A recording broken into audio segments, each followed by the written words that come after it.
Hola, bienvenida a este primer tomo de la colección Esas otras vidas, colección en la cual nos dedicaremos a intentar comprender, investigar y a lo mejor poder utilizar las llaves que abran este mundo increíble de los misterios que rodean los dos infinitos, entre los cuales toda nuestra vida transcurre. Tantos misterios plantean al ser viviendo en este planeta lo que pasó antes que lo que pasará después.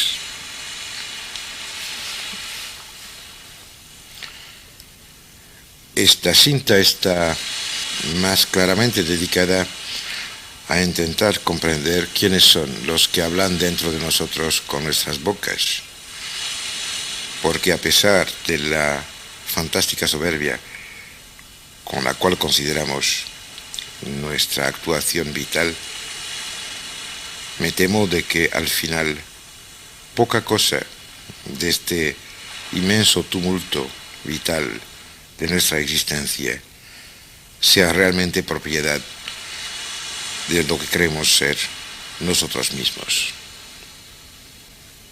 Uno de los primeros obstáculos, si no el mayor, que se encuentre cuando alguien intenta acercarse a esta conciencia anterior, de la cual intuitivamente sabe que está derivando, naciendo.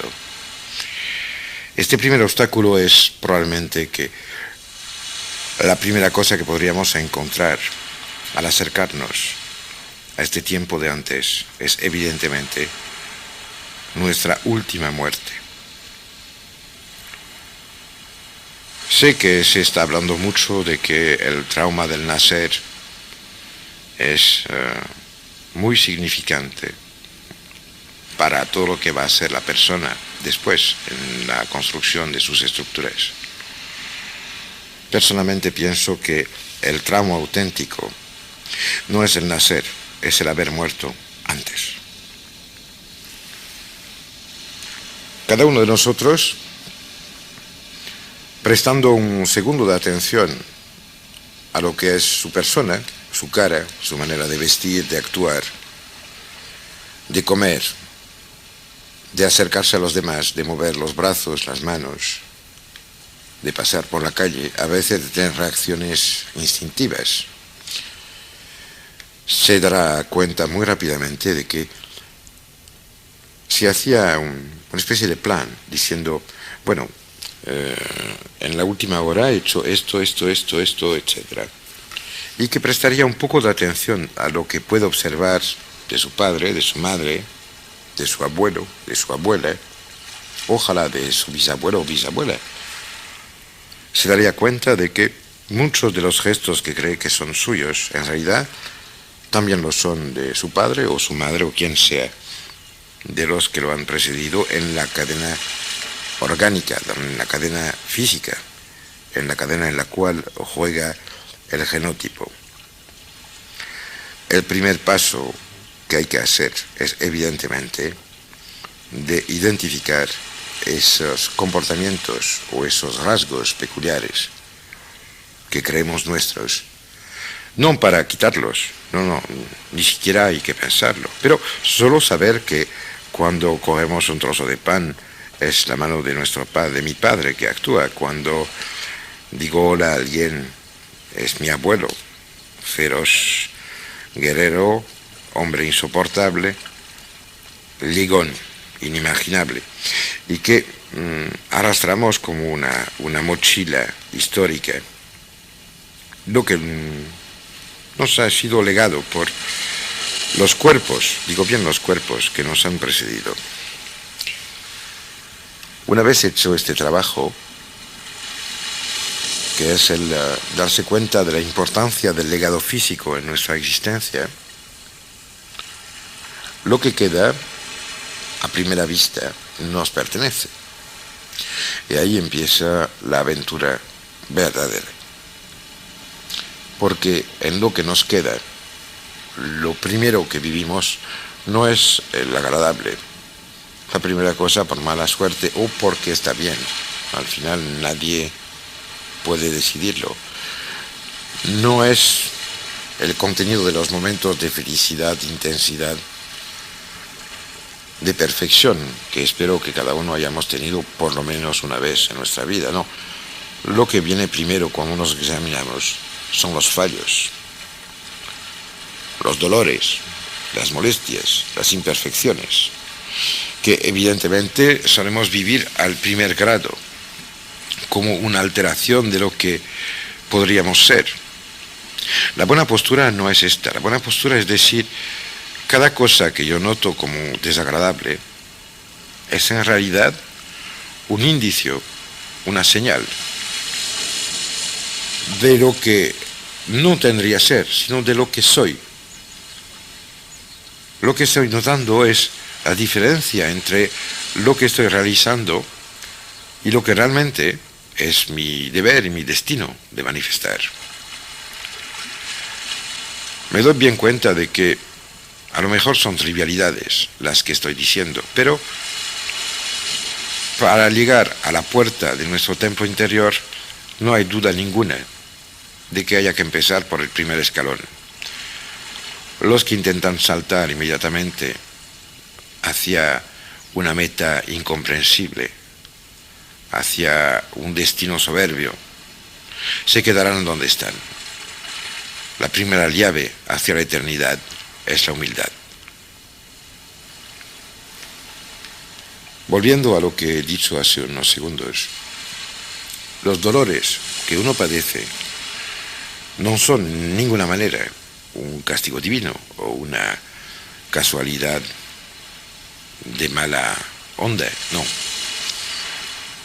Lo más de veces, por no decir siempre, nos indicarán cosas que hemos vivido anteriormente de manera tan intensa que se quedaron grabadas por encima del normal destino del ser humano como cuerpo y que a través de esto han hecho que plasmamos en sentido negativo nuestro cuerpo para acabar de arreglar lo vivido anteriormente.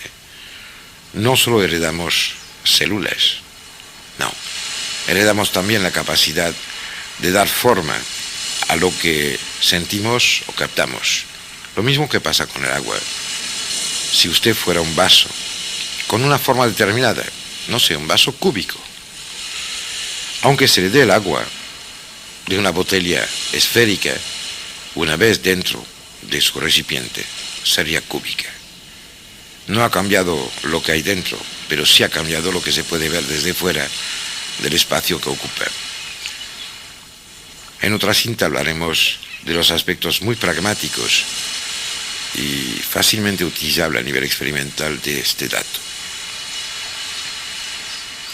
Lo mismo ocurre con los miedos que me creo que todos arrastramos. Los hay que luchan en nombre de la hombría, del machismo, de lo que sea, que siempre intenta ponerse por encima de lo que nace de la parte más íntima del ser. Estoy hablando de estas fobías que llegan desde la lejanía del tiempo y que nos rodean desde siempre. Hay muchos seres que aún no han podido olvidar en las estructuras íntimas de su ser los terrores inmensos vividos en los inviernos neolíticos, cuando el hombre hacía lo que nunca hubiera tenido que hacer, cuando la falta de alimentos, la falta de fuego, hacía que, y me lo temo, los padres comían los hijos, las madres mataban sus niños para que no sufrieran. Y no se crean que son cosas que solo han existido en épocas inimaginables. No. Hoy día, ahora mismo, hay en este planeta gente que está haciendo lo que bien me temo que hayamos hecho en los tiempos. Todos espero y creo que hemos vivido cuando éramos niños e igual ahora. Momentos extraños en los cuales teníamos la impresión de que algo dentro de nosotros, diferente de este flujo continuo, de este río del pensar y del sentir que caracteriza la conciencia medio dormida, medio despierta que utilizamos en la vida, algo nos hablaba con una autoridad diferente de la de nuestra conciencia habitual que nos concede todo, nos permite todo. Somos los seres más mansos del mundo cuando se trata de nosotros mismos. Esta pequeña voz que yo personalmente oigo y escucho, que es otra cosa, desde mi más tierna edad, vehicula informaciones, datos, a veces conocimientos ajenos a la posibilidad de recogerlos, otorgada en esas vidas que vivimos. Y lo más de veces solo entrega unas pocas informaciones que podríamos confundir con una moral inmediata de la existencia. Durante los últimos 25 años, yo he hecho un montón de experimentaciones personales, íntimas, secretas, sobre este aspecto de eternidad de la conciencia. No es mi intención comentarlo hoy día, pero sí quiero apuntar que cuando me acerco tanto a lo que ya sé, en el más hondo de este ser que no conozco aún y que vive desde, me temo, un poco más de 2 millones de años,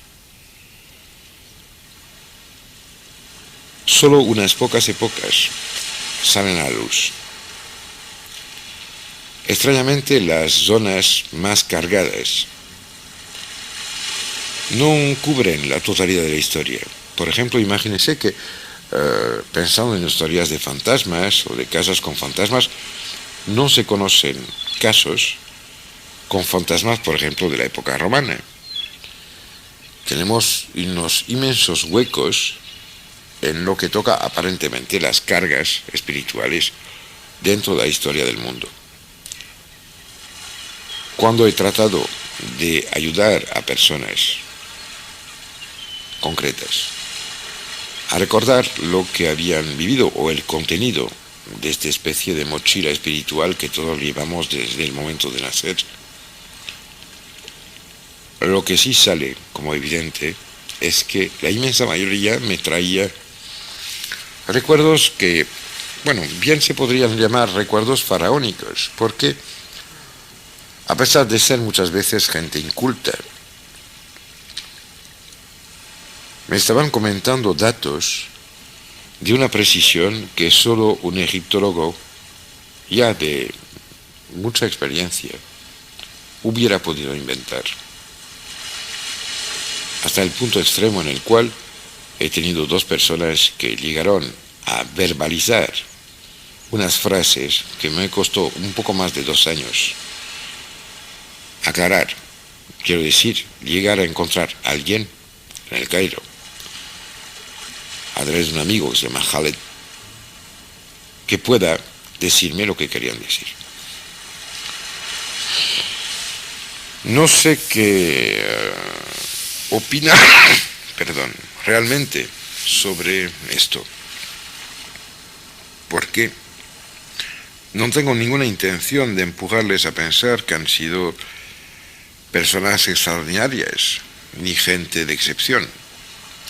Dese bien cuenta que en los miles de millones de seres que han vivido en este planeta, desde que la conciencia va un poco más allá del horizonte y que el espíritu se asienta encima de la mente para permitir el paso a la imaginación, al sueño, al pensar simbólico, a la investigación, en una palabra, algo que permite diferenciar el ser humano de cualquier otro tipo de especie, animal, que conozcamos, haya empezado a existir. No, lo más cierto es que, con toda probabilidad, ninguno de nosotros ha sido ni famoso, ni célebre, ni genial. Entre otras cosas porque famoso, célebre y genial, lo más de veces significa que se trata de un ser que ha recorrido ya una muy larga trayectoria y que está recogiendo los frutos de un árbol plantado hace una eternidad.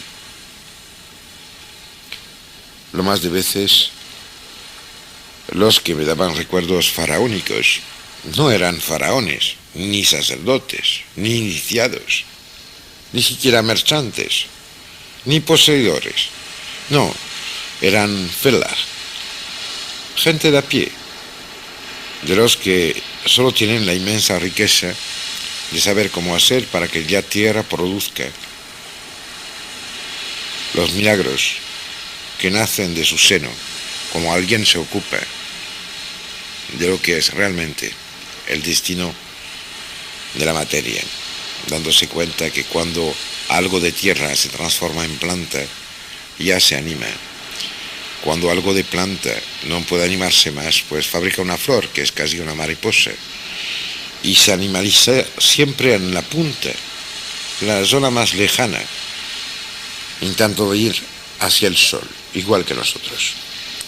Espero que al final de la colección de estas cintas dedicadas a esas otras vidas, también ustedes puedan ir volando como una flor librada del peso de la tierra que la ligaba a la planta, siendo mariposa un momento, estrella fugaz después, y más tarde, mucho más tarde, alguna estrella desconocida en un cielo aún por ver.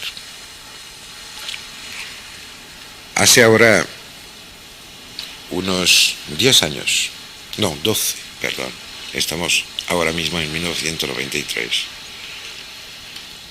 Yo llegaba en Cataluña y con Daniela, mi mujer, un ser prodigioso, aunque solo fuera por aguantarme, ya lo sería. Y nos encontrábamos en Gerona, y ahí en Girona, al contacto con un fantástico personaje que se llama Josep Tarrés, fuimos en una de las casas más misteriosas de Cataluña, el sitio conocido, aunque ahora está, me lo temo, cerrado, como el Pati dels Rabins, o sea, la casa de Isaac el Sec, y más concretamente el sitio en el cual vivió un personaje que todos los catalanes tendrían que conocer, por lo menos, y todos los hispánicos, todos ibéricos también. Se llamaba Nachmanides, o Bonastruc de Porta, un personaje de una índole increíble, que en su tiempo se opuso a Maimónides, que vivía en el extremo sur, que es el padre de la cábala mística,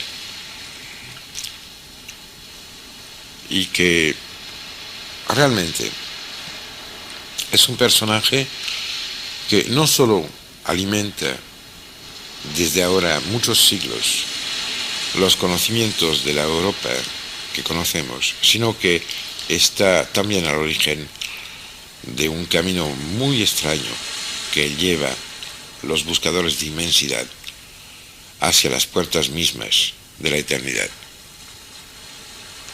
En este momento llegamos con Daniela en el Patio de los Rabins y era un momento grato, una de las tardes maravillosas que conoce nuestra península. Había un jazmín y un rosal gigante. Y de repente mi mujer, la fantástica Daniela, se puso a llorar como nunca la había visto llorar. Josep Tarrés y yo intentamos acercarnos para tranquilizarla sin saber de qué iba la historia. y no había manera. Al cabo de unos segundos, ella llegó a abrir los ojos y yo, muy asustado, le pregunté. Ella me dijo: mira, he muerto aquí. Fue una experiencia no terrorífica, pero de una densidad absolutamente alucinante. Porque hice el posible, el imposible para parar esta especie de accidente espacio-temporal que estaba ocurriendo. Y una vez tranquilizado y que ella había vuelto, le pusimos agua fría en la cara, le hice tomar una copa, encendimos muchas luces, etcétera, etcétera. Y ayudado por Josep Tarrés y su mujer Pia Crozet, la escultora, la rodeamos y empezamos a hablar. Y ahí Daniela nos contó algo increíble. Bueno, increíble no, pero muy fuerte. Nos dijo claro. Ella ahora mismo es una mujer alta, delgada, guapísima, de pelo largo, negro.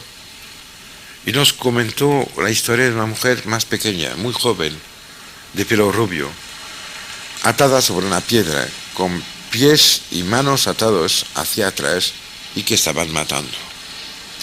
En esas épocas todavía Josep Tarrés no había hecho los trabajos que hizo después de investigación en los suelos de la sinagoga, de la antigua sinagoga y del antiguo palacio de Nachmanides, y se limitaba a este sitio, a un patio y a unas pocas salas. Sin embargo, años más tarde, cuando ya se había vaciado, a raíz de algo que vi yo personalmente, pero de lo cual hablaré en el segundo tomo de la cinta, resulta de que se encontró la piedra en la cual Daniela había sido atada. Se encontró una tierra con un color diferente, muy parecido al que se encuentra en los campos de batallas. Y por mala suerte tenemos trabajos científicos hechos hace muy poco tiempo en las fosas de Katyn, en las cuales miles de personas desaparecieron, que nos permiten afirmar que en este sitio concreto murieron muchas personas también. No tengo la más mínima duda de que Daniela este día conectó con una realidad aparte y que no solo se acordó, sino que volvió a vivir un episodio terrible de su vida anterior. No quiere decir que siempre sea más fácil recordar el terrible. La cosa es que si usted mira el Pirineo, verá antes las montañas que sobresalen que las colinas que las precedan. De todas maneras, tranquilícese, porque no solo hemos vivido antes, pero con total seguridad viviremos después. En los años 60, yo conocí a un personaje prodigioso. Se llamaba Jacques Bergier. Junto con Louis Pauwels, Jacques Richaudot y muchos otros, entre los cuales un niño un poco tonto, con barba, que era yo, estaba trabajando. Se dedicaron a lo que arrastró miles de personas alrededor del mundo, el movimiento Planet. Jacques Bergier, seguido muchísimo tiempo después por un prodigioso físico teórico que se llama Olivier de Beauregard, decía que el tiempo corría en las dos direcciones, del futuro al pasado y del pasado al futuro. Y concretamente, antes de morir en Ginebra de un cáncer en la casa de su hermana, Isabelle Vishniac, Jacques Bergier comentó de que había tenido unos sueños en los cuales sabía que él iba a vivir en el tercer milenario, que sería técnico, se veía delante de una máquina que empleaba unas tecnologías que él desconocía, pero que en el momento del sueño despierto que tuvo, comprendió y sabía que eran geniales.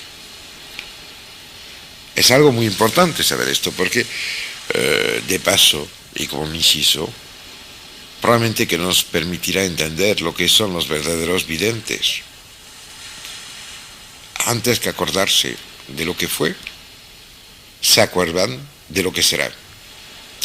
Y no es ningún juego de palabra, porque existen incluso los trabajos muy serios desde el punto de vista matemático y físico-teórico que permiten no entender, pero por lo menos molestar la mente, implicando de que pueda existir un tiempo inverso.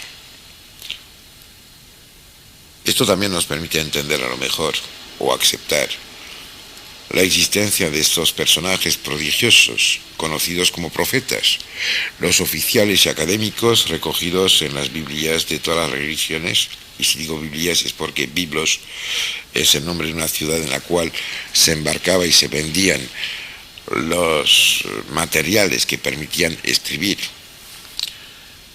Vuelvo a decir que en todas las Biblias de todas las religiones y tradiciones del mundo consta la existencia de profetas, o sea, que gente que antes que las cosas ocurren pueden decir o anunciar lo que va a pasar. No estoy hablando de ningún Nostradamus, aunque habría mucho que decir sobre él. No, estoy solo hablando de una cosa muy concreta. Lo mismo que lo que somos está marcado por la sombra proyectada, por lo que fuimos. Nosotros marcamos lo que seremos, y algo dentro de este misterio gigante que todo ser lleva dentro de él apunta hacia el infinito del pasado y el infinito del futuro. Ahora vamos a coger un minuto de tranquilidad con el Mediterráneo.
Hola.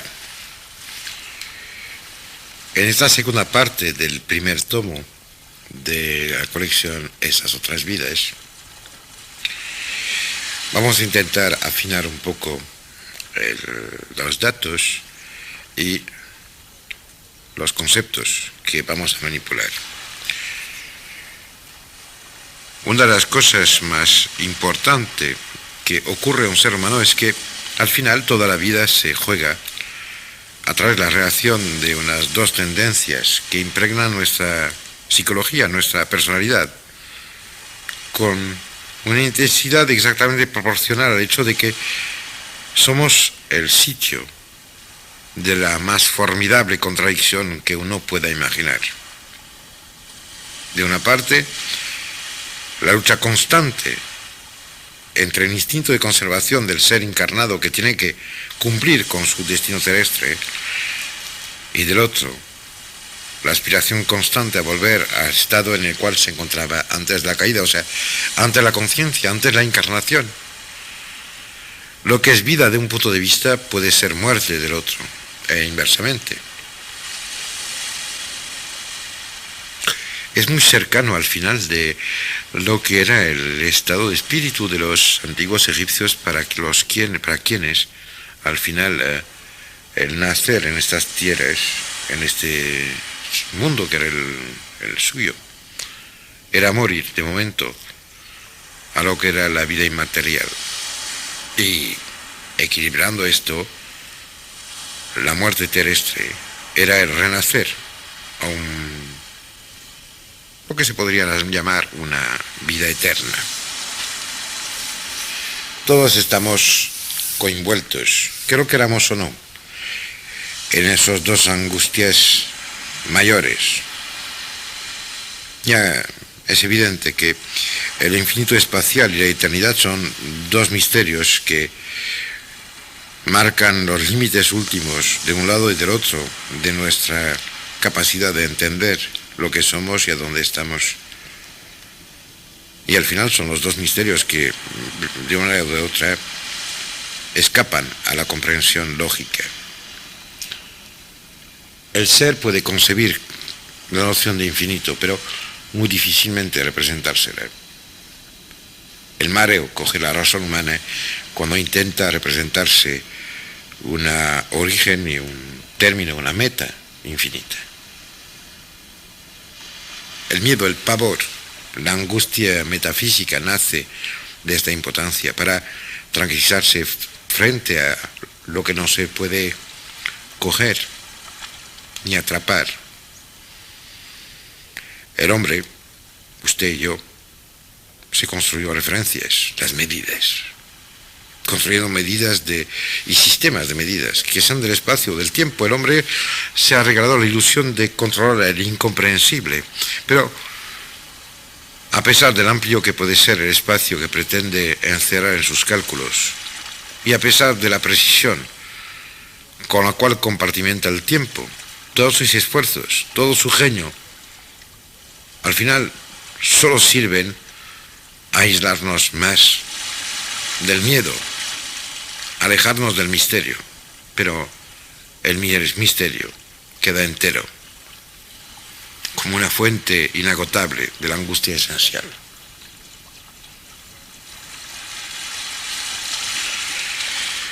No tengo ninguna intención de comunicar ni contaminaros con una forma imposible de encerrar del miedo. Es exactamente el contrario. El camino hacia lo que fuimos solo sirve para dejar de estar controlados y manipulados y encerrados y limitados por este miedo terrible a acabar una vez. Imagínese que de repente no tema de morir porque ya ha muerto 2500 veces. Imagínese que el final no sea ninguna cosa angustiosa. Imagínese que será solo un paso más en un camino eterno.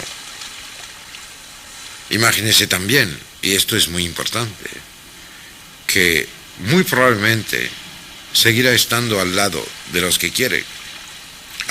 Claro está, tendrán otra pinta, otro nombre, otra relación en lo que es la estructura de los legados biológicos. Su madre será su hija y su padre su nieto. Bueno, pero al final, ¿qué importa? Imagínese un segundo, una vida sin miedo. Una de las cosas que más me han conmovido en todos estos años de investigación ha sido probablemente el hecho de darme cuenta que existían épocas ciegas, oscuras, calladas. Épocas en las cuales casi nadie, por lo menos en los que yo he tocado, y claro está que mis experimentaciones tuvieron lugar en nuestro ámbito occidental, tanto espacialmente en la geografía como limitado en la cultura. Pero no he encontrado gente que se acordase, por ejemplo, de una vida en el siglo VI de nuestra era, en Irlanda, o en Auvernia, o cerca de Cáceres, ¿por qué no? O Dios sabe por qué, en Montserrat, Barcelona, o en Narbona. Al final es una especie de hueco. Algún día tendré que investigar más finamente lo que quieren decir esos silencios de la historia y de la eternidad. Lo que sí está cierto es que, al revés, las zonas de más alta densidad de recuerdos que existen, y que ojo, no estoy hablando de cosas que solo unos fenómenos de la mente o de la inteligencia o de la conciencia puedan conseguir, no, estoy hablando de cosas que todos pueden y casi diría que deben de tener. Pues lo más frecuente son los recuerdos que ya hablé en la otra cara de esta cinta de tiempos faraónicos, y la otra tiene que ver con esos 400 años en el cual en la época medieval tuvo lugar el auge más grande de la alquimia. Lo que sí resulta, cuando uno se para con tranquilidad y honestidad a contemplar esos datos, es que esas épocas tienen en común una cosa: utilizar un lenguaje simbólico. El entendimiento no es inmediato, presupone que cada uno reciba una especie de tesoro, una especie de contenido, al cual da forma, como si se le daba unos kilos de barro, y con esos kilos de barro haga la escultura que quiera, pero siempre pesará lo mismo. Creo que dentro de la alquimia, de la gran tradición alquímica, no hablo de los fantasmas que siguieron ni de los que actualmente están indignando una que otra parida a los pobres compradores de libros, han tocado a lo que probablemente podríamos llamar la lengua de la eternidad, porque tratan con estructuras simbólicas del ser que son la forma transmitible de lo que sería el verdadero idioma ultrasensible del inconsciente. Carl Jung y muchos otros, y solo cito a él porque es el más conocido, han llegado hasta las puertas mismas de este lenguaje, a pesar de que, oyendo de que los ruidos querían decir algo, no llegaron a descifrar realmente nada. Hablando de esta lengua de la eternidad, hay que darse cuenta que la primera cosa, puede ser que la única que haya que resolver, y de esto ya hablaremos de manera mucho más clara en la cinta dedicada a los ejercicios y las técnicas que os permitirán, una vez calmados y tranquilizados, recordarse de, no todas, pero espero que por lo menos unas que otras de sus anteriores vidas. Hay que darse cuenta que el paso en esta tierra ignota y desconocida que separa la conciencia limitada en el tiempo de una vida de lo que fueron las otras vidas está conocida desde miles de años. no puedo resistir al hecho de citarle una muy pequeña parte del libro de los muertos egipcios. Perdónenme. En el capítulo 78 se dice: me adelanto hacia los lugares en los cuales, dentro de los espacios eternos, se ven de todas partes las huellas del derrumbo de los mundos. Son frases poderosas. Son frases poderosas. Realmente hay que darse cuenta que todos los que han notado esta indecible nostalgia de otros tiempos, otros espacios, que de vez en cuando, a veces muy a menudo, son presa de emociones descontroladas, sin que sea posible de saber si son positivas o negativas, ni de dónde salen, ni a dónde van. Todos esos sensibles que van como ciegos en un museo de pintura, que somos ustedes y yo, evidentemente. No pretenden ser nadie excepcional. Tendríamos que pensar en una cosa de la cual no se habla nunca. Muchos están hablando hoy día de que otras vidas, vale. Pero, ¿y qué pasa entre vida y vida? ¿Qué hay en este hueco que separa las palabras del gran texto que escribimos a lo largo de los milenios? ¿Qué hay ahí? Pues lo que tendrán que resolver, porque es un texto imposible de entender si no se resuelve esto.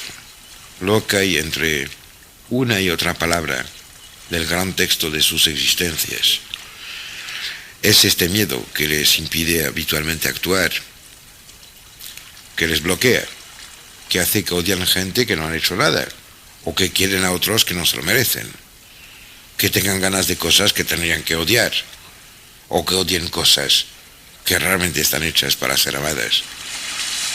O sea, tienen que darse cuenta, como yo he tenido que hacerlo, que lo que decía el libro de los muertos,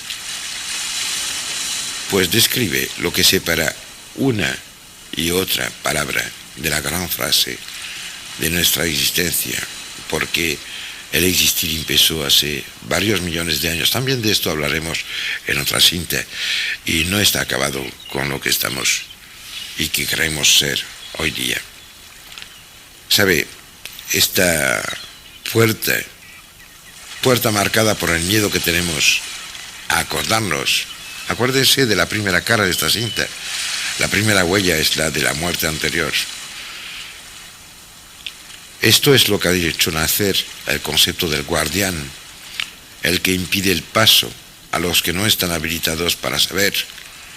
Al final, el guardián es la noche de las tempestades, que cada uno integra a su memoria eterna y que es lo que impide el acceso a la memoria total. La muerte anterior, es el fin de un mundo para el que muere. Es muy importante darse cuenta de esto. Yo tenía muy pocos años cuando viví una experiencia que ha plasmado muchas de mis sensibilidades y muchas de las cosas que nadie ha entendido en los que he cruzado en mi vida. Era el mes de abril. Estaba entonces en Saint-Sever y una mañana de luna llena me levanté muy temprano, quiero decir a las 4 y pico. Creo que sí, es porque había habido una llamada telefónica que llamaba a mi padre a vigilar a algún que otro enfermo, pero algo pasó. Me levanté, la casa ya era silenciosa, me fui afuera, me desnudé. Yo medía unos, 70 centímetros, era un enanito gordo de pelos rizados. Y me puse a correr en la hierba mojada por el rocío. Lo que pasó entonces no lo puedo explicar, pero tuve la conciencia aguda de muchas otras cosas. El día después pasó algo que trastornó tanto a mi madre que se quedó 2 años con una depresión terrible. O sea que, y yo no tengo ningún recuerdo que conste de esto. Por lo visto mi madre me encontró en una habitación del castillo de Wellington en el cual vivíamos. Yo estaba dando vueltas, niño pequeño, ojos cerrados, con los puños apretados detrás de mí, pegando el suelo con los tacones y diciendo sin parar: tengo 28 años, me quiero despertar. ¿Sabe? Son experiencias que hay que investigar, investigar, investigar. Nadie puede transmitir a nadie el contenido de sus experiencias, pero pienso que el testigo, el testimonio, la huella de algo vivido por otro, en nombre de este amor que tendría que unir a todos los humanos, puede permitir entender alguna que otra cosa de los misterios que nos habitan. Antes de acabar esta segunda cara de esta cinta, me gustaría darles algunos consejos muy sencillos. No crean que voy a darles las llaves que abren hacia la eternidad que albergan, no. Voy solo a intentar hacer que lo que pueda aflorar a su conciencia, sin molestarle, sin hacerle daño, sin limitar ni recortar su conciencia, su gana de vivir, sus ilusiones, sea disponible. Les ruego únicamente de que presten, por favor, un poco de atención a unos conceptos muy sencillos, como pueden ser, por ejemplo, ¿qué relación tienen con la noche? ¿Qué relación tienen con las cuevas o el hecho de adentrarse en la tierra? ¿Qué es para usted una piedra? ¿Algo que coge del suelo y que levanta sabiendo su peso? ¿O algo que está encima y que tiene que empujar? ¿Y por qué? Conocerá con total seguridad algunas canciones, algunos sonidos, algunas melodías que conmueven algo dentro de ustedes mismos, sin que pueda decir ni saber el por qué esto ocurre. Habrá unos para quienes el sonido de un barco que se va con el mugir de la sirena o el ruido de las olas despierte algún tipo de sensibilidad tan violenta que no permite ni siquiera recordarse de lo que pasaba. Es como cuando uno llora tanto que no puede ni siquiera ver lo que tiene delante. Puede ser también cualquier tipo de emoción, de palabra, de color, de forma, de tipo de paisaje, de temperatura, de tipo de voz o de cosas que le dicen, de comidas o de comportamientos. Bueno, en breve, cualquier cosa que conmueva algo que desconoce y que despierte una parte de su ser en la cual la vida brota a borbotones sin que la pueda parar. Si esto, como es probable, lo tienen, por favor, busque el segundo de tranquilidad que les permita observar esto con solo un paso hacia atrás, sin implicarse. Si lo consiguen, y ya indicaré en la otra cinta las técnicas concretas para hacerlo, si lo consiguen, se van a abrir unas puertas que no pueden ni siquiera imaginarse en sus sueños más locos.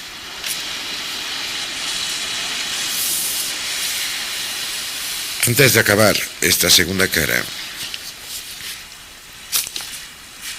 me gustaría apuntar algo, porque casi todos nosotros estamos viviendo a menudo momentos en los cuales nuestras reacciones hacia personas concretas o hacia situaciones concretas movilizan emociones o reacciones demasiado amplias para lo que hay. Ruego a Dios de que les dé la fuerza y la tranquilidad necesaria para que cuando esto ocurra, cojan, un segundo un segundo, nada más que un segundo, para intentar saber si esto nace de lo adquirido en los años que ha vivido, o si acaso nace de algo que desconoce aparentemente del todo. Y ya verá que si lo hace, se dará cuenta que no nació de su vida, que la sensibilidad hacia cierto tipo de cosas la han heredada de otros tiempos, otras vidas, otros paisajes, otro mundo. Y a este momento deja abierta la puerta que se ha entreabierto un segundo. Si lo hacen, ya nadie le podrá amenazar. Nada le podrá controlar. No habrá fuerza en el universo que pueda obligarle a nada, porque nada le podrá dar miedo nunca. Como el tiempo no tiene límite ni hacia atrás ni hacia adelante, ya todo lo que son las fuerzas que nos obligan, nos constriñen, nos chantajean, dejan de tener sentido. Podría hablar llenando el tiempo de esta cinta, pero me gustaría de que ahora se pusiesen tranquilo, respirando con paz, escuchando las voces que nacen desde el más hondo de su ser y dejando que este ruido del mar les acompañe con la misma tranquilidad de la eternidad.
Amigos,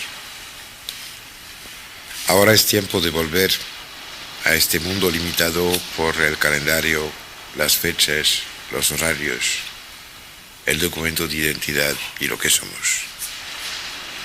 No lo cojan como un castigo ni una limitación, sino como la posibilidad de volver dentro de una casa cuando se acaba un día en la playa. Tranquilícese. Ya estaremos juntos mucho tiempo y aunque no sepan cómo abrir las puertas, espero que se hayan dado cuenta de a dónde se encontraban. Ya me encargo yo, por lo menos en lo que sé, porque nunca iré más lejos, de entregarle, no la llave maestra, pero las pocas llaves que he encontrado para unas de las puertas que hay en esta gigantesca mansión, que es de todos, y que bien podría llamarse la humanidad.